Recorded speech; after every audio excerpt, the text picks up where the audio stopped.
नमस्कार दर्शक बंधु स्टार फैमिली कुकर आउ गोटे नुआ एपिसोड को आपण मानक पुणी थे स्वागत। आपण देखिथिबे नड़िया आम साधारणतः भांगिला बेले साधारणतः अन्यमनस्क हेतु बा कौन से कारण हेतु नड़िया अणनड़िया हो जाए बा ठीक से कोरे हुए नहीं। तेबे आम कौन करबा ना यह को किछि ठंडा पानी रे 10 रु 15 मिनिट जाए भिजै देबा। देखिबा जे नड़िया बिल्कुल ठीक से भांगिबो एवं कोरिया पई सहज हेबो। आपण तो घरे निश्चय पूरी बनाऊे तेज आम आज आपन को एमती गोटे नुआ टिप्स कहूँ जहाँद्वारा आपन पूरी बहुत बढ़िया लगे एवं खाइबा को बहुत टेस्टी लगे। तेबे अटा चकड़ला बेले एथिरे किछि मैदा मिसै दियंतु एवं चकड़ंतु देखिबे पूरी बहुत नरम हेबो। एहा व्यतीत एथिरे किछि पान मधुरी आउ किछि मेथी पत्र को मते मिसै दियंतु देखिबे पूरी खाइबा को बहुत टेस्टी लगिबो।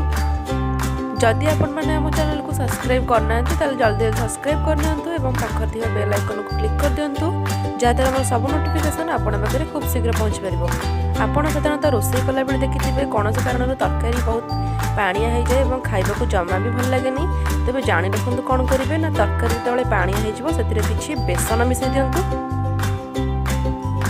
बेसन को पानी रे गोली पकातु देखिए तरकारी बिल्कुल ठीक रहिबो जमा भी पानी हेबो नहीं एवं खाइबा को बहुत टेस्ट लगिबो।